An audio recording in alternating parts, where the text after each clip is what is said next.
El cañón guarda lo que cae en su pecho. Aquella mañana guardó a una joven que ya no tenía fuerzas para correr. ¿Llegaría el ganadero antes de que fuera demasiado tarde? El amanecer se deslizaba en capas de cobre por las paredes del cañón del Águila Roja. La luz rasgaba el polvo como si quisiera leer los nombres enterrados en la tierra. El viento, fino y constante, traía consigo olor a saliva de caballo y a hojarasca seca. Ezequiel Ward tenía las manos huesudas, curtidas por sogas, riendas y por un pasado que no terminaba de dejarlo en paz. Caminaba despacio, la brida colgando de un brazo, la chaqueta de cuero apretada contra el pecho. A su lado, la mula cargada marcaba el tiempo con el roce de su paso, un compás rústico que Ezequiel había hecho suyo desde que dejó de obedecer órdenes que no entendía. La rutina del ganadero era una oración sin templo: recorrer las grietas, revisar cercas, comprobar la salud de los animales. Era un hombre que hablaba con menos palabras de las que su cuerpo ya conocía. La llanura y la piedra le devolvían las pocas que le sobraban. Aquella mañana buscaba una quebrada donde solía encontrar jaramagos para las bestias, y si el día era bueno, algún ratón que le serviría para la olla. No esperaba encontrar a nadie. No esperaba más que el rumor antiguo del cañón y la memoria de sus propias botas sobre la grava. El primer signo fue un olor extraño. No era sangre abierta, sino una mezcla de sudor frío y tierra removida, un perfume de lucha que la roca tardaba en absorber. Ezequiel frenó, inclinó la cabeza y dejó que su oído se acostumbrase al silencio. Era el tipo de silencio que sugiere la presencia de algo fuera de su lugar. Avanzó hacia una cornisa, donde la piedra se hundía en una pequeña garganta, y vio, extendida bajo la sombra de una losa, una figura que parecía haber sido deshecha por el terreno. Nahira estaba tendida sobre el costado, el pecho subiéndole con trabajo, los párpados semiabiertos como si quisieran sondear la luz pero no hallaran fuerzas. Tenía la piel pálida, con polvo rojizo adherido a la frente y a las mejillas. La respiración se le clavaba en el cuerpo con la lentitud de alguien que gasta lo poco que le queda en sostenerse. Un trozo de tela cubría parte de su pierna. Una torcedura había dejado su pie en dirección contraria. No había gritos, no había gesto teatral. Solo la exigua dignidad de quien respira mientras escucha el mundo decidir. Ezequiel no era hombre de muchas sorpresas. Sin embargo, al ponerse de pie y acercarse, su cuerpo obedeció antes que su juicio. Quitó la brida a la mula, dejó la carga en la sombra de una roca y se arrodilló. Las manos le temblaron apenas, quizá por la edad, quizá por el pulso todavía presente de alguien acostumbrado a esperar detonaciones en la distancia. No preguntó quién la había hecho aquello. Primero la escuchó. La respiración, el murmullo de una lengua que no pronunciaba palabras para él, sino para un recuerdo propio. «No hables», dijo en voz baja, casi por costumbre. «Respira, mira el cielo». Nahira lo miró con lentitud. Sus ojos, negros y profundos como ceniza húmeda, se fijaron en Ezequiel y hubo en ellos un reconocimiento que no era de confianza sino de necesidad. «Ese», musitó, rompiendo la palabra a medias, ante la ventaja de que el apellido de aquel hombre no era suyo. «No puedo». Ezequiel, que conocía más de heridas abiertas y de órdenes que de nombres, palpó la pierna atrapada bajo la losa. No hubo sangre que diera espectáculo. Hubo una compresión, un edema que amenazaba la circulación.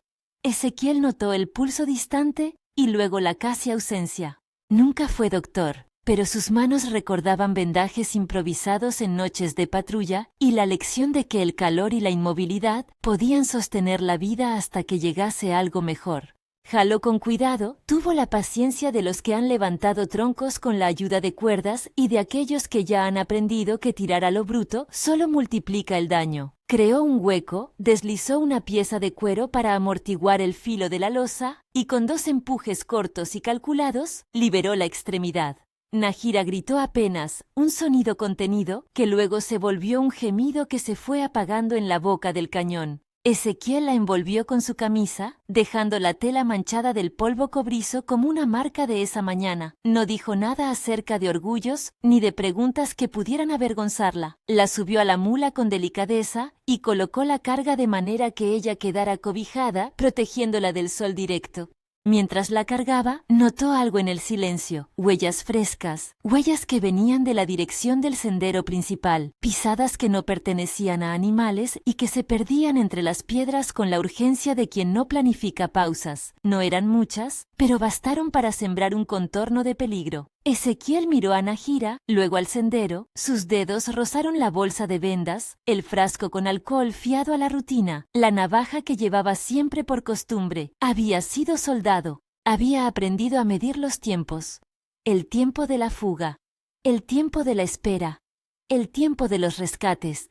Al llegar a la cabaña, la madera olía a humo seco. Ezequiel encendió el fogón con un gesto automático. Sintió el calor que volvía la sangre a sus manos. Preparó una cura sencilla, lavó la herida con agua caliente, aplicó yodo y ató con una tirita de tela limpia. No hubo gran teatro, solo la precisión de quien ha hecho aquello en noches donde la ayuda no acudía.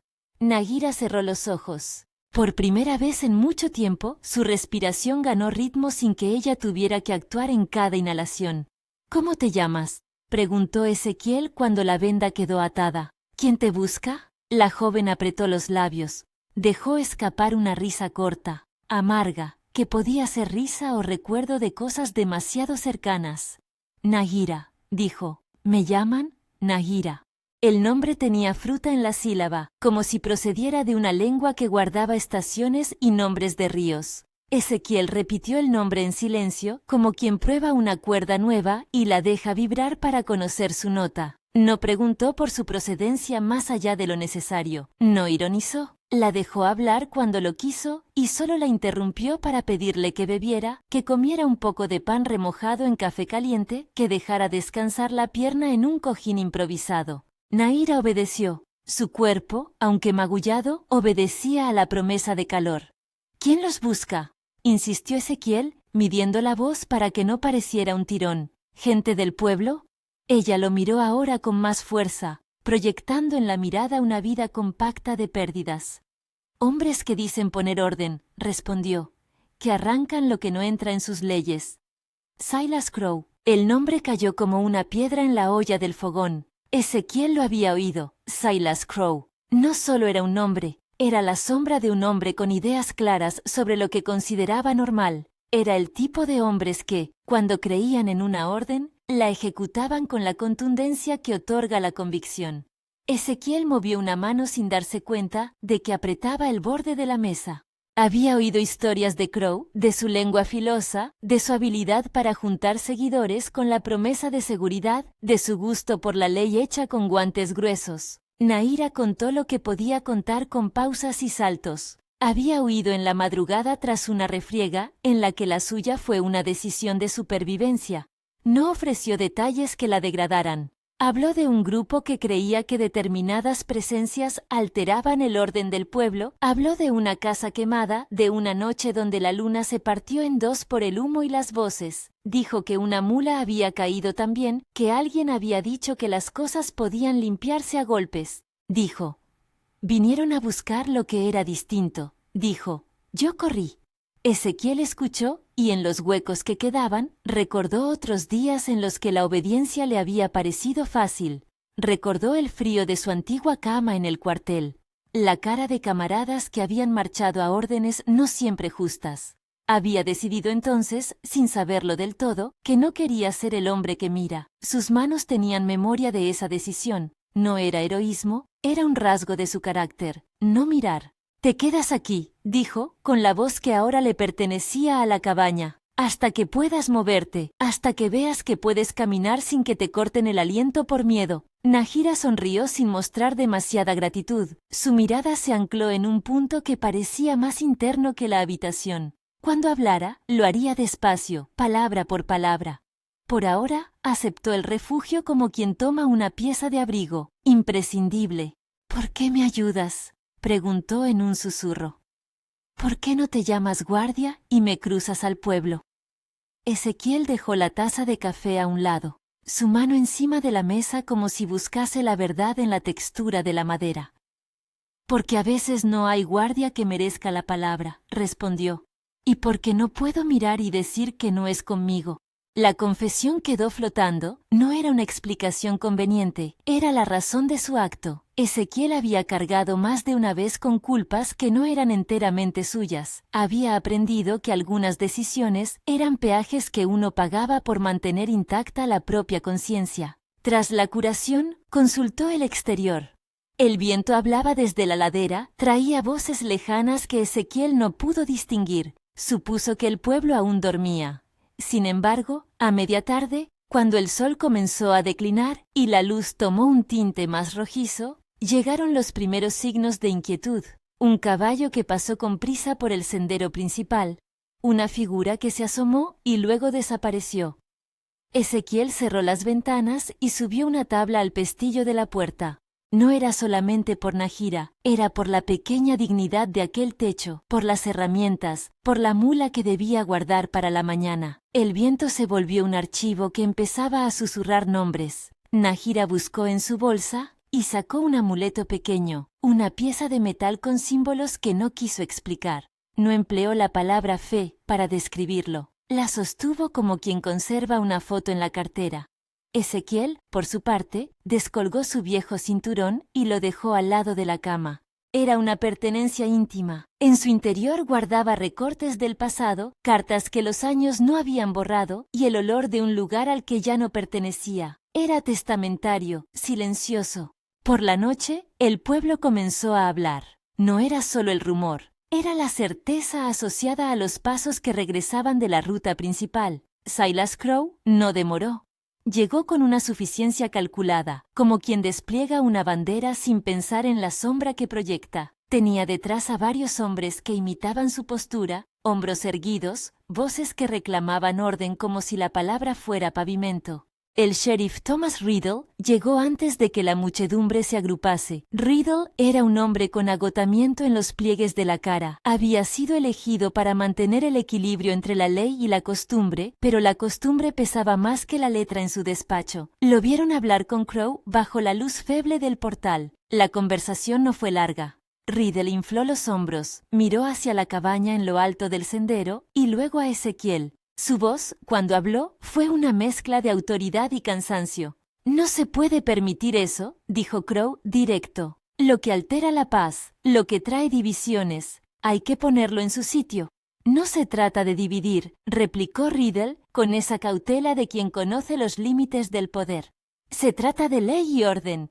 Ezequiel observó desde la distancia, su mano en el cabo de la rienda, la frente fruncida. No tenía intención de provocar ni de alimentar el fuego, solo quería que la joven se recuperara, pero en esa comarca, el refugio de uno podía ser la afrenta de otro. Ezequiel sabía que había personas para quienes la presencia de Nahira representaba una falta que debía ser corregida. Para ellas, la seguridad se medía en obediencia a lo conocido. La tensión se fue alimentando con pequeñas cosas. Un vecino que comentó que la cabaña era lugar de fugitivos, otro que murmuró que el pueblo no podía tolerar elementos que vinieran a desordenar. La palabra orden se repitió como un taladro. Silas Crow, con su mirada de halcón, lo entendió como llamamiento. Por la tarde, reunió a los suyos y los encaminó hacia el sendero que llevaba a la cabaña de Ezequiel. En la cabaña, Nahira escuchó los fragmentos de voces y por primera vez interrogó con más urgencia.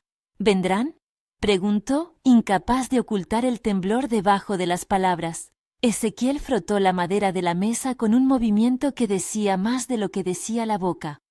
Si vienen, tendrás que salir. Si se nos obliga, saldrás. Pero no pienso dejar que te arrebaten sin que... Calló, buscando la palabra.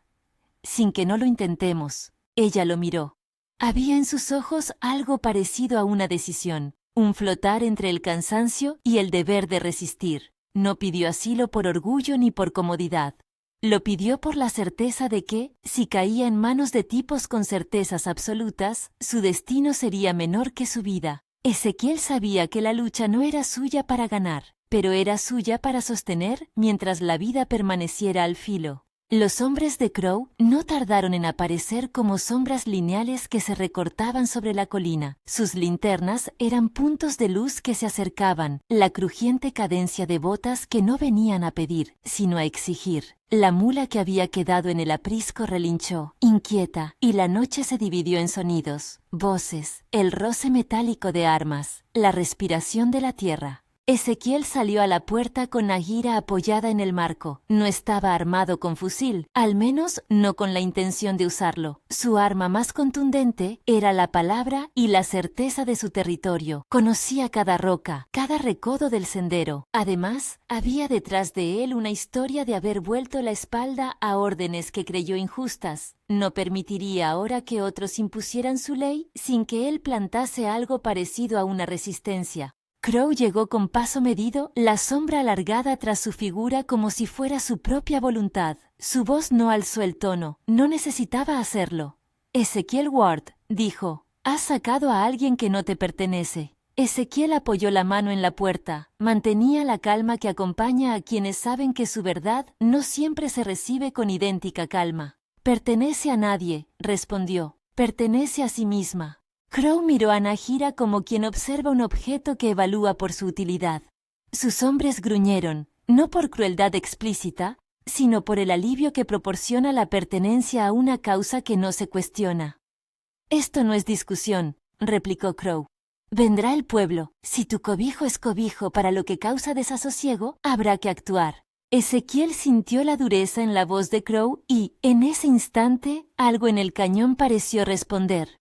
Un rumor de viento que escaló por la pared de roca. No era solo ruido, era memoria. Y la tierra parecía desear que aquello no sucediera. Pero el suceso que se estaba gestando tenía más que ver con hombres que con rocas. Las horas siguientes fueron una negociación sin papeles. Riddle intentó, como siempre, interponer la ley. Crow empujó la costumbre. Algunos vecinos se acercaron para mirar. No por curiosidad pura, sino porque la historia de los demás les servía de termómetro para sus propios miedos. Ezequiel se mantuvo firme, defendiendo la estancia como a propios. Nahira, que ya respiraba con menos esfuerzo, observaba desde la mesa con los dedos cruzados. Sus ojos no estaban ya solamente en Ezequiel, miraban al grupo buscando una fisura por donde pudiera colar la calma. Cuando quedó claro que la tensión no se resolvería en palabras, el ambiente se volvió más sombrío. Algún hombre lanzó un comentario sobre lo que se haría con las mujeres que traían problemas. Otro habló de limpiar la comarca de quien la perturbase. Nadie gritó órdenes formales, nadie sacó fusiles de manera ostentosa, pero la tensión de la violencia se tejía con la precisión de quien prepara la cuerda para no dejar margen de error.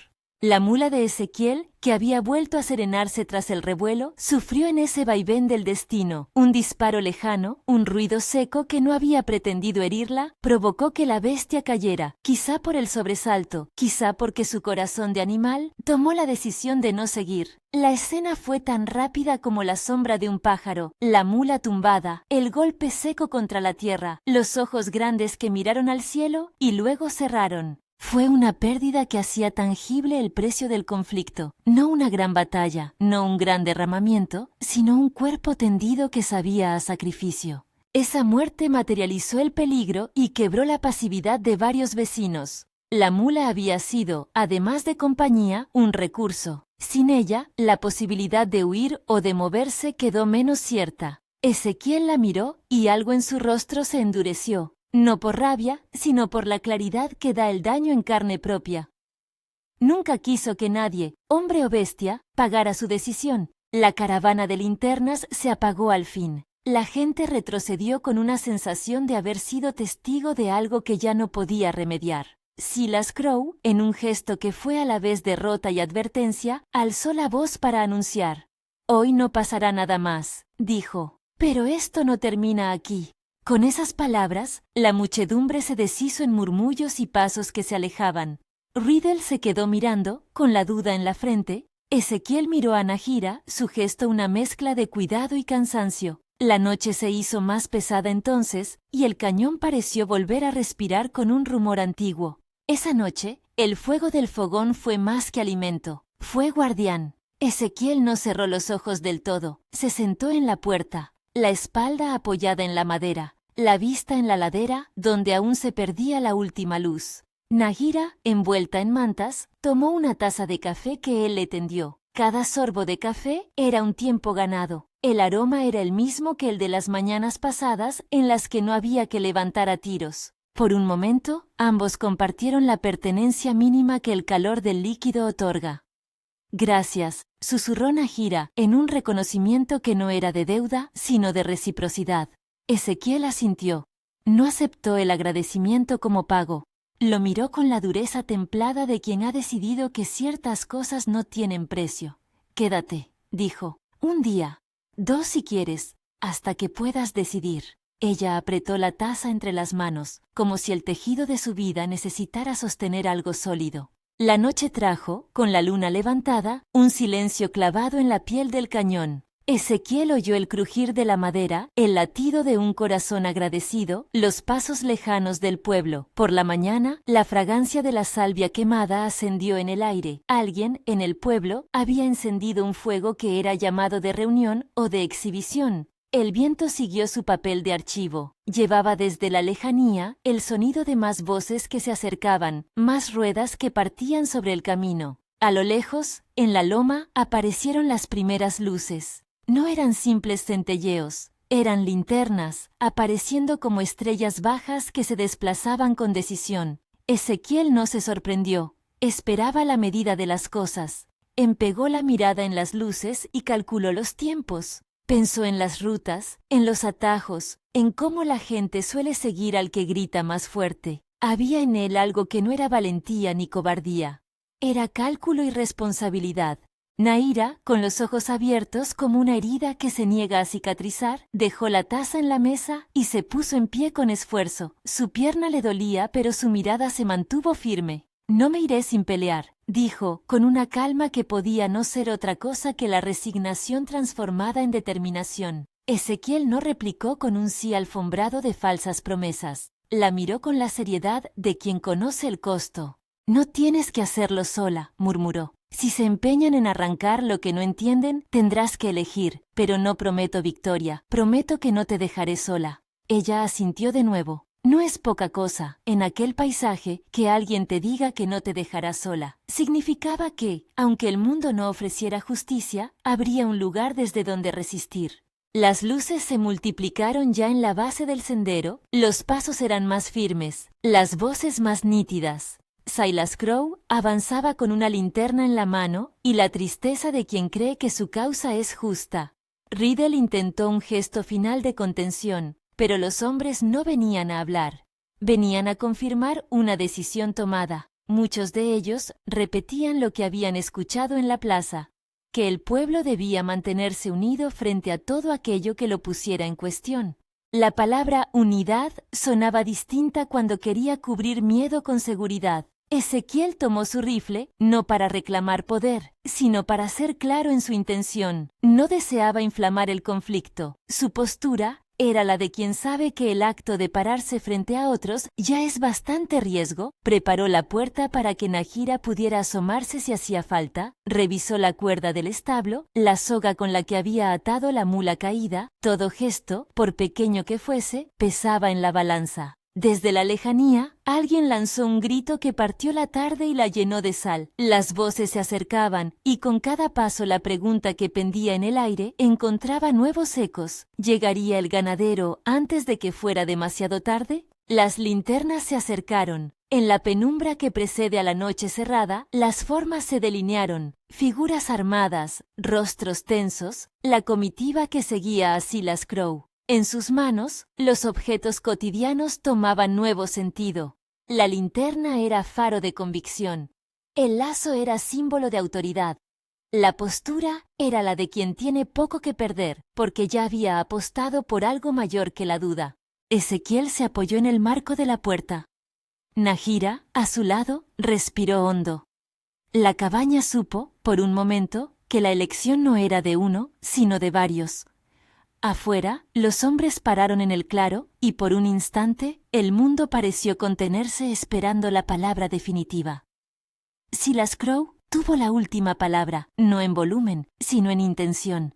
Miró a Ezequiel con una mezcla de acusación y desafío que no necesitó adornos. «¿Vas a pagar por esto?», dijo. «O te entregas o pagas, no habrá medias tintas».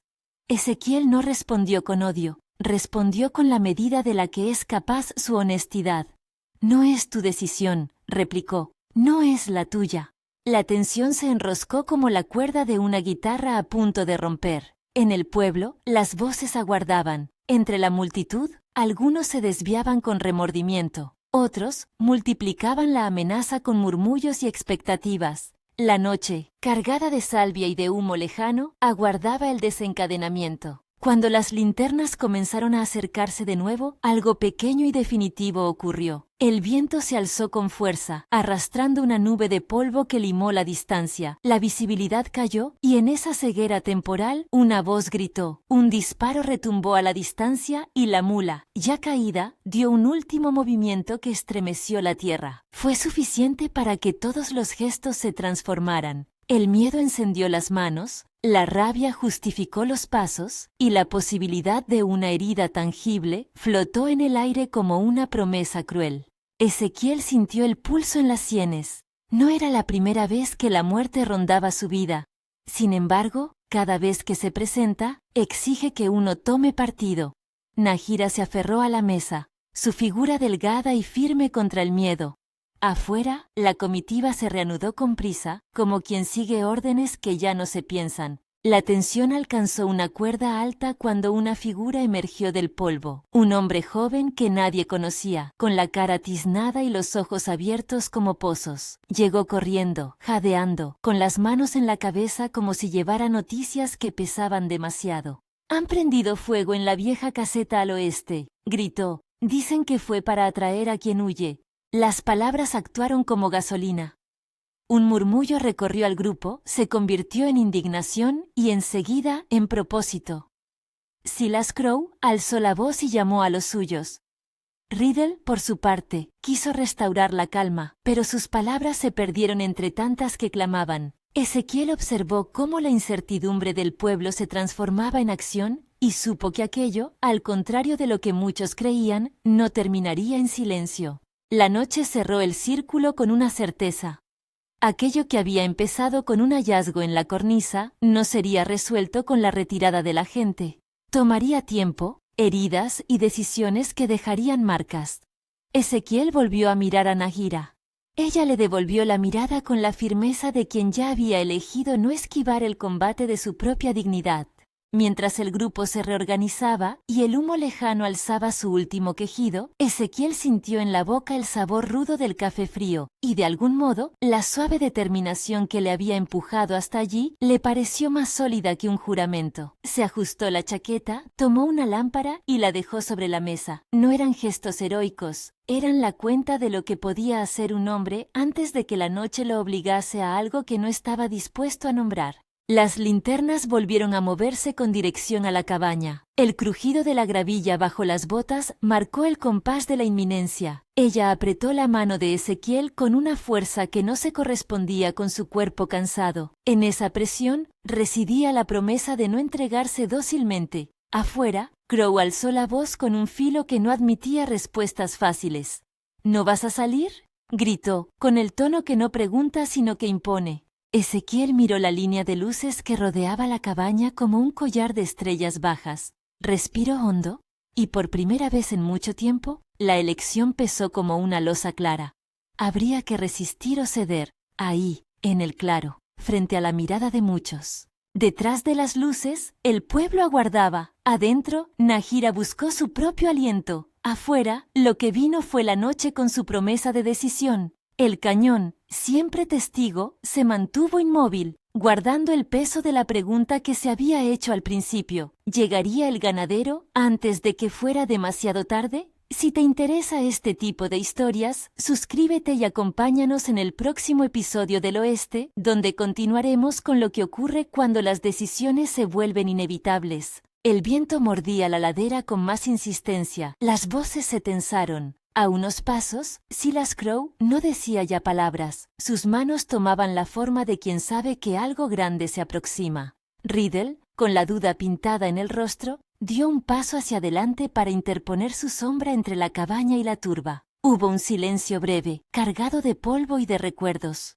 Nadie quería ser el primero en romperlo, porque el primer gesto era el que dictaría la naturaleza del conflicto. Entonces, como si la tierra misma decidiera acelerar el tiempo, se oyó un ruido seco que partió la calma. Una linterna cayó, alguien maldijo, una voz femenina gritó, una mano tiró de Ezequiel y otra intentó sujetar a Nahira. No hubo gritos cerrados ni órdenes formales. Hubo impulsos humanos, desesperación mal dirigida y la sensación amarga de que el precio ya se había anunciado. La primera figura que se plantó frente a la puerta no fue Crow. Fue Thomas Riddle, con la ley en la boca y la duda en la mirada. Intentó, con la autoridad heredada de su cargo, negociar la paz. Pero Crow, implacable en su convicción, empujó sin contemplaciones. Los hombres empezaron a rodear la cabaña con paso más rápido, como quien prepara una jaula sin redes. Ezequiel cerró los ojos un instante.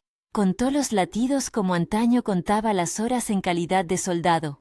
1, 2, 3.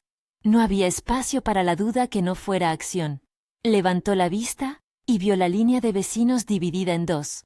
Algunos con miedo que buscaba refugio en la fuerza ajena. Otros, con la voz temblorosa, que todavía pensaban que había alternativas. En ese abanico de posibilidades, Nahira, que yacía con su herida vendada, clavó los ojos en Ezequiel como si él fuese la brújula que necesitaba. «No dejaré que te la lleven», dijo él, porque la palabra era la medida de su determinación. Las linternas se acercaron hasta formar un semicírculo. La noche cobró volumen. El cañón, que tantas veces había guardado historias, ahora se convirtió en escenario de decisión. Entonces, de la ladera, emergió una figura inesperada, un anciano del pueblo que nadie había visto hasta entonces en la procesión, con la cara arrugada y las manos temblorosas. Caminó hasta el centro del claro, con pasos que parecían hechos de memoria más que de voluntad. Miró a Crow y luego a Ezequiel, y pronunció una frase que hizo que la noche se detuviera por un latido. «La tierra sabe», dijo con voz quebrada. «No es de nosotros quien corre sin fuerza, no es de nadie, es vida, y la vida nos entrega así».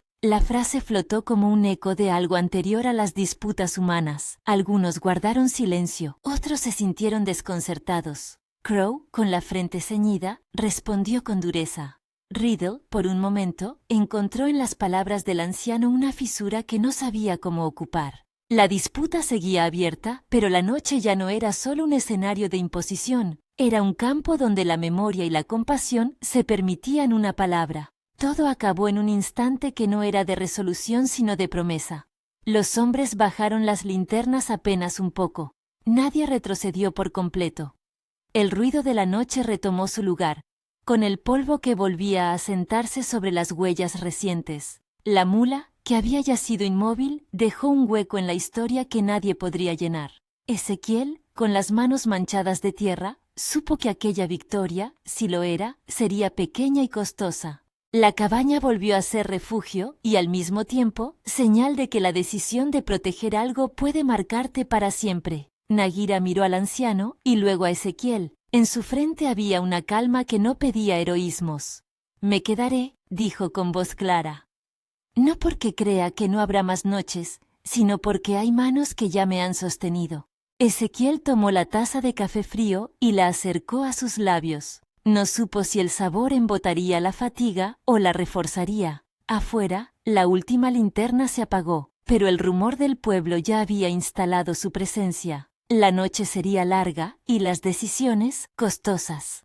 Nadie prometió una paz duradera. Lo único cierto era que, al menos por entonces, la joven agonizante no fue dejada atrás. Al amanecer, la luz rasgó de nuevo el cañón y dejó ver las huellas que habían quedado, pasos de hombre, marcas de rueda, el lugar donde una mula había caído. La tierra conservaba esos signos como quien guarda los mapas de lo sucedido. Nadie podía borrar aquello sin escribir encima nuevas historias. Ezequiel miró las huellas con una mezcla de resignación y esperanza. Nahira, ya con el semblante menos quebrado, se apoyó en la puerta y observó el paisaje que la había acogido. La historia no estaba resuelta.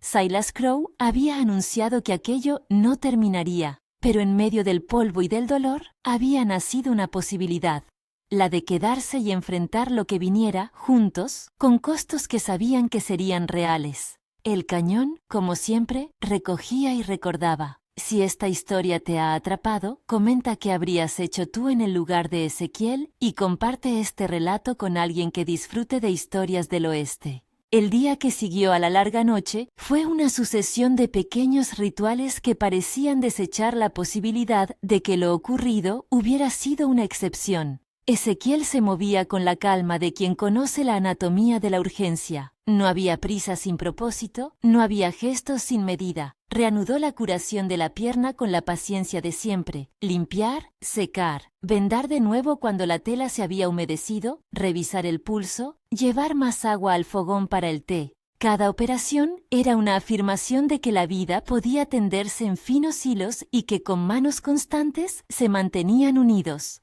Nahira observaba. Su respiración ya no se pegaba al cielo con la desesperación del primer encuentro. El aire le entraba menos como filo y más como soporte. Tenía la mirada más abierta al contorno y cuando hablaba usaba palabras llenas de imágenes cortas, remedios aprendidos en marcha, trazos de memoria que hablaban de su familia sin nombrarla por completo. Contó, entre sorbo de café y otra curación, que había crecido en un lugar donde el viento traía historias que se transmitían en silencio, que aprendió a escuchar los pasos de los demás mucho antes de saber su propio nombre. No explicó ritos ni misterios. Compartió la precisión de quien sabía dónde aplicar salvia para bajar la fiebre, de dónde arrancar un tallo que calmara una contusión. Ezequiel tomó nota con los ojos. Se limpió las manos en la cintura y al hacerlo, dejó ver el gesto de quien incorpora saberes porque entienden lo que significa ser útil. La mañana avanzó sin estridencias.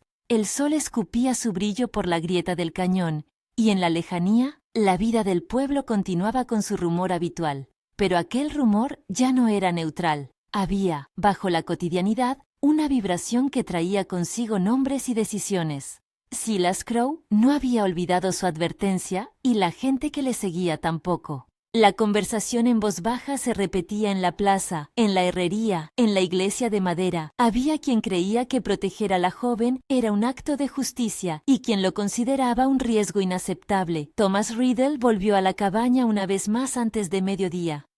Su semblante estaba igual de cansado, pero la voz, cuando habló, llevaba ahora una línea nueva. Cierta fricción entre el deber y el temor. He hablado con algunos, dijo. No es todo el pueblo con Crow, Ezequiel. Hay preguntas. Pero si algo pasa, me verán a mí primero. Ezequiel lo miró sin acritud. Le preocupaba que Riddle considerase su obligación una carga personal y no el ejercicio de una ley que debía ser justa antes que expedita. No le ofreció consejos. No solían responder bien los hombres a quien les dictaba sus actos. En cambio, dijo lo más importante que podía, que contara lo que viera y que si la situación se volvía legal, lo hiciera con documentos y testimonios, no con amenazas. Riddle asintió, quizá porque la necesidad de sostener la legitimidad le pesaba más que el orgullo. A mediodía, alguien dejó una canasta con pan y queso en el porche. Era un gesto pequeño que significaba mucho. Alguien había decidido, por voluntad propia, tender un hilo de solidaridad. No todos acudirían. Algunos, quizá, no lo harían nunca. Pero el gesto fue suficiente para que Ezequiel y Nahira reconocieran que la resistencia no tendría que ser absoluta si se sostenía con actos mínimos. Al caer la tarde, la tensión volvió a teñir el aire. Silas Crow había encontrado apoyo entre hombres que temían por su idea de orden. La propuesta de poner las cosas en su sitio resonaba. No era una idea compleja. Se presentaba con la sencillez de quien cree que la seguridad se construye sobre la punición. Crow no era un bruto de caricatura. Era un hombre de convicciones cerradas, con una lógica que se sostenía en el miedo a lo desconocido. No admitirlo llevaría a la comunidad a un sendero más corto que el que muchos imaginaban, la exclusión como método. La segunda noche fue más tensa que la primera. Ya no hubo ancianos que salieran a interponer palabras. Los pasos que se acercaron fueron más decididos. Ezequiel compartió con Nahira la distribución de la vigilancia. Él saldría a vigilar la ladera por ratos y ella permanecería dentro, lavando y ordenando, para que aquel movimiento pareciera natural. No era una estrategia perfecta, era la táctica de quien conoce la imposibilidad de una defensa total y apuesta por lo que puede controlar. A medianoche, un ruido ponzoñoso rasgó la calma, hojas quemándose al viento, se vieron destellos a la distancia, un pequeño fuego se encendía en la vieja caseta al oeste, una trampa o una distracción, nadie podía decirlo sin el sesgo del terror. Ezequiel, alertado por la llama, encendió la lámpara y salió. Nahira, sin pedir permiso, lo siguió con la manta alrededor de los hombros. Hubo entre los dos una coordinación muda, no era la única vez que sus cuerpos habían aprendido a leerse. Desde la loma, sombras cambiaban de forma. No se oyó un grito de mando, sino un movimiento calculado. Alguien avanzaba con cuidado por la senda lateral, uno más para tantear la seguridad, otro para intentar una entrada por la parte trasera de la cabaña. La intención estaba clara. Si aquello era una tentativa de fuerza, sería rápido y silencioso. Ezequiel conocía el terreno como la palma de su mano. Había aprendido a leer la gravedad de cada piedra, la dirección de cada atajo. Aprovechó esa ventaja con paciencia. Dejó abiertas unas tablas sueltas, colocó una rama con ruido controlado en la senda para crear la ilusión de presencia, ajustó la luz de la lámpara hacia la derecha para jugar con sombras y, sobre todo, dejó que el viento hiciera su parte, arrojando polvo que reducía la visibilidad.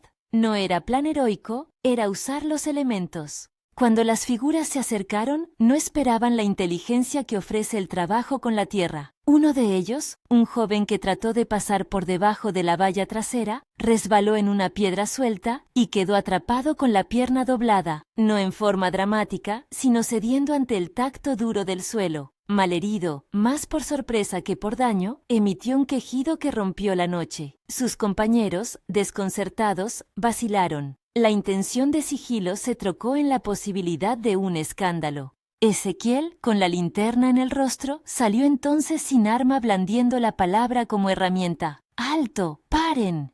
Era una orden más moral que coercitiva. Sin embargo, hubo algo en su presencia que alteró la balanza. Nahira, lejos de quedar recluida, se ubicó en el marco de la puerta sosteniendo una lámpara. Su figura era delgada y firme. No interrogó, no suplicó. Miró. En esa mirada estaba la firmeza de quien no es una pieza, sino una persona. Algunos hombres dieron un paso atrás. Otros, que habían venido con la expectativa de asegurar una causa, querían ya justificar su actuación con la necesidad de recuperar la compostura. Silas Crowe, a una distancia prudente, se enfureció al ver la escena torcida. El chico caído era una prueba fallida de su plan. Su voz fue la de quien siente la pérdida de control. «Atráelo», ordó, «que lo traigan». Pero la llegada de Thomas Riddle fue lo que desató el derrumbe de intenciones. Había llegado en silencio, con unos pocos hombres que no estaban necesariamente alineados con Crowe, pero que respetaban la figura de la ley. Riddle habló sin aspavientos, mandó que se juntaran pruebas, que no hubiese linchamientos y que el hombre herido fuese atendido primero. Con la autoridad que le quedaba, impuso la ley como alternativa a la violencia. No todos obedecieron de inmediato. En la periferia, algunos murmuraban que la ley era blanda, pero la posibilidad de un arresto y la conciencia de que un herido en sus manos podría llevar consecuencias judiciales contuvo la primera oleada. Los hombres dudaron. Nadie quería cargar con la historia de una acción ilegal que terminase en consecuencias legales. Hubo quien, con la cara vuelta, decidió que su fidelidad a Crowe no valía el riesgo. El joven que había tropezado fue recogido y atendido con la misma cura somera que Ezequiel dispensaba. No hubo sangre abierta ni gritos de venganza. Hubo más bien una mezcla de vergüenza y rabia que anidó en la espalda de algunos.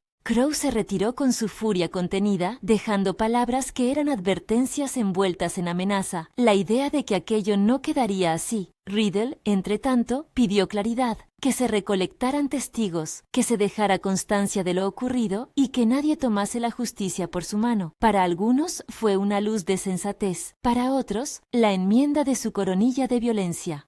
Cuando la noche por fin se disipó, la derrota no fue completa para ningún lado. Ezequiel había detenido la acción directa, pero no había cambiado la convicción de quienes le seguían. Crow había mostrado sus herramientas y había fallado en la ejecución. El terreno quedaba minado de futuros conflictos. Las horas siguientes trajeron consecuencias concretas. El joven que había caído tuvo una pierna magullada que le obligó a guardar reposo. Las noticias corrieron de casa en casa con la habitual velocidad de las pequeñas comunidades.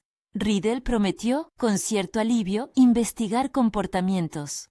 Silas Crow, más precavido por la derrota parcial, se movió a planes de sembrar dudas, no de atacar frontalmente. Su estrategia mutó hacia la deslegitimación, la insinuación y el rumor sutil.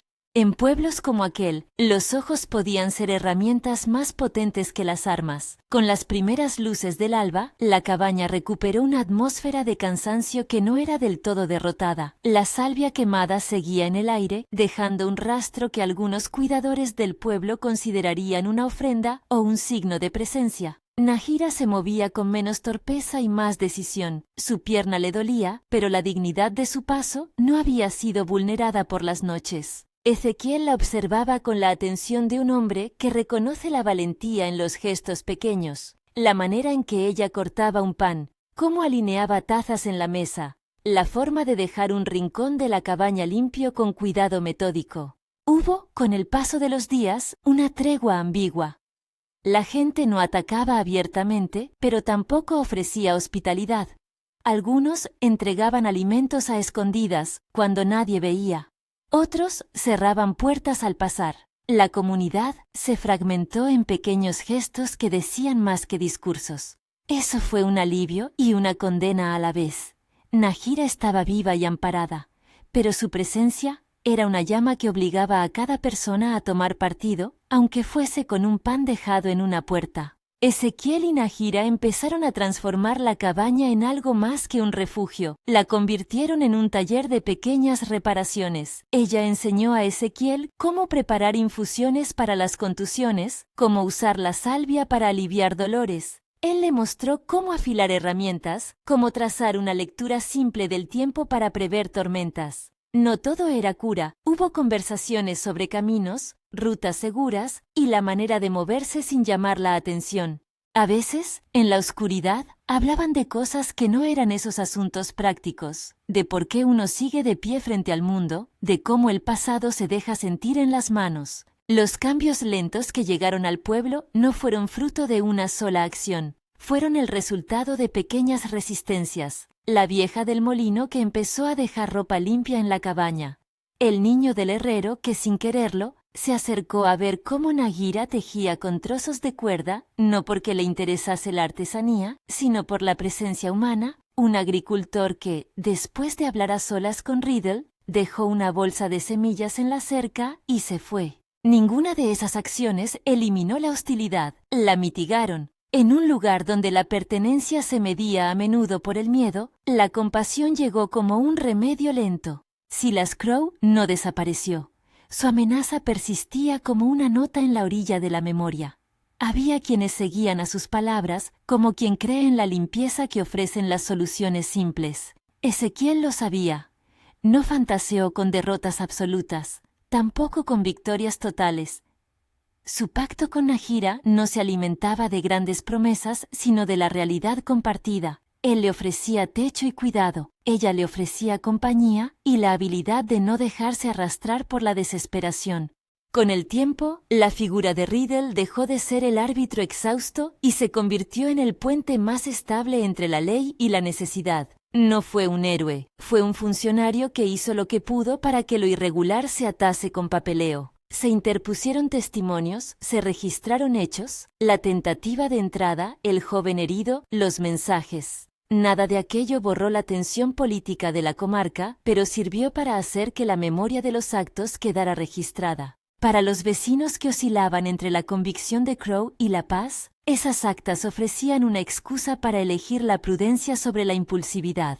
Cierta tarde de verano, cuando la luz golpeó el cañón con la severidad de una verdad, Nahira y Ezequiel salieron a reparar una valla. Había algo de liturgia en el trabajo, palos nuevos, hilos tensos, nudos hechos con cuidado. Un niño, el que un día había mirado la cuerda en las manos de Nahira por curiosidad, pasó en su bicicleta y saludó. No era un gesto de reconocimiento político, era la amistad simple de quien encuentra a una persona y la acepta sin preguntar demasiado. Nahira sonrió y le devolvió el saludo. Ezequiel, que vio la escena, sintió una especie de calma que no conocía desde antes de la guerra, la certeza de que su decisión había producido, aunque mínimo, un alivio. El precio de la permanencia siguió palpable, la mula perdida no volvía, la cabaña soportaba el peso de la ausencia, la gente recordaba la escena con la sensación de que algo había sido cobrado en fieles monedas. Nadie se enriqueció con aquello. Ezequiel y Nahira pagaron, como todos, por su acto de cuidado. Fueron días de cuentas en la soledad, el costo de una noche de refugio, la pérdida de recursos, la tensión incesante. Aún así, cada pequeño gesto de apoyo se convirtió en una suma que hacía menos gravosa la carga. La mayoría de los cambios sociales no necesitan grandes gestos, funcionan con una suma de pequeñas renuncias.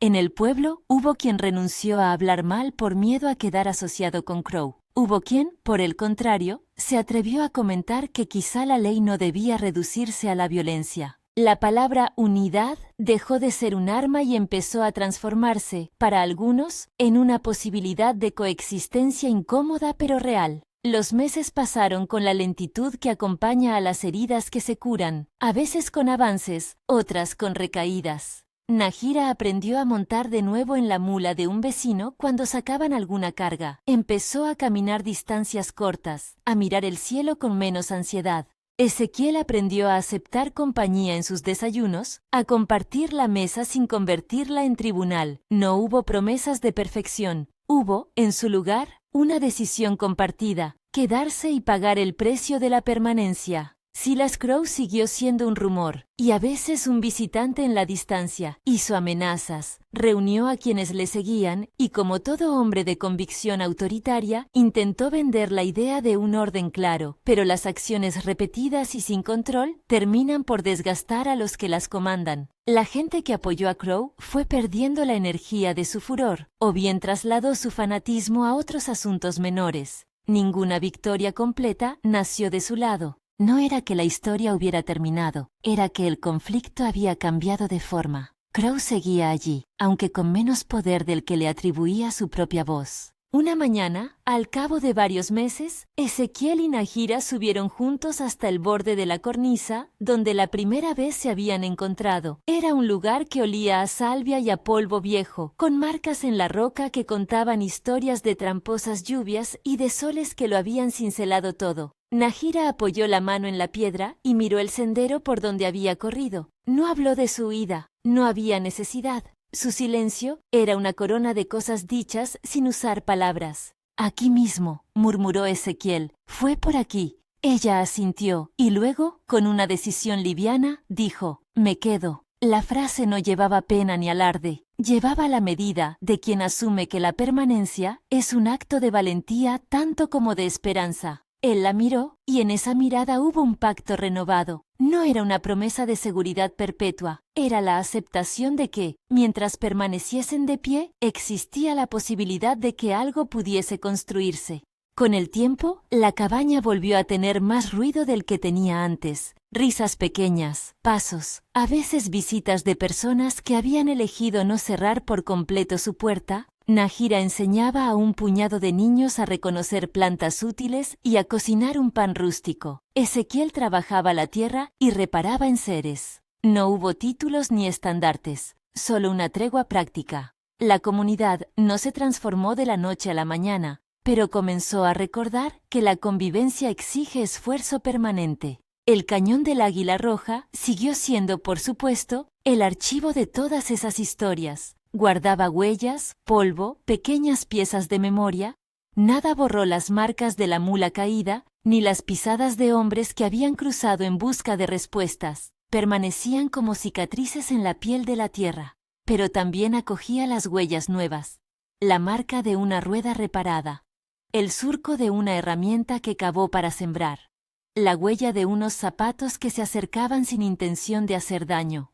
Ezequiel supo que no había resuelto todo. Sabía que Silas Crow podía volver con otra forma, que la hostilidad podría reeditarse en otro rostro, pero también había aprendido que la decisión de no mirar hacia otro lado tiene consecuencias que no siempre se pagan con la gloria, sino con la cotidianeidad, la taza de café compartida, la valla reparada, la visita anónima que deja pan en el porche. Para él, eso bastaba. Una mañana, mientras el sol abría la garganta del cañón y el viento traía un olor a tierra nueva, Najira se sentó junto a la puerta y dejó que la luz le calentara la cara. A su lado, Ezequiel observó el horizonte con la calma de quien no espera milagros sino resultados. Había en su pecho una especie de paz contenida, no el alivio de un deber saldado, sino la certeza de que habían hecho lo que estaba a su alcance. La pregunta que al principio había pendido en el aire, la que daba título a la primera mañana, encontró entonces una respuesta que no era única ni absoluta. Sí, el ganadero llegó antes de que fuera demasiado tarde, no porque hubiese eliminado la amenaza del mundo, sino porque decidió ocupar el lugar donde alguien necesitaba que alguien estuviese. Llegó y al llegar, tomó la responsabilidad de quedarse. El cañón siguió guardando todo eso, como hace con la lluvia y el eco de las voces. No ofreció una victoria total ni una paz eterna. Lo que dejó fue la evidencia de que dos cuerpos que se decidieron a sostenerse cambiaron la curva de los hechos. La tierra, siempre paciente, conservó las huellas de las decisiones humanas. El viento, fiel archivista, continuó trayendo nombres y memorias. Allí, en la cornisa donde todo empezó, los pasos de Ezequiel y Najira dibujaron una historia nueva, pequeña y frágil, pero real.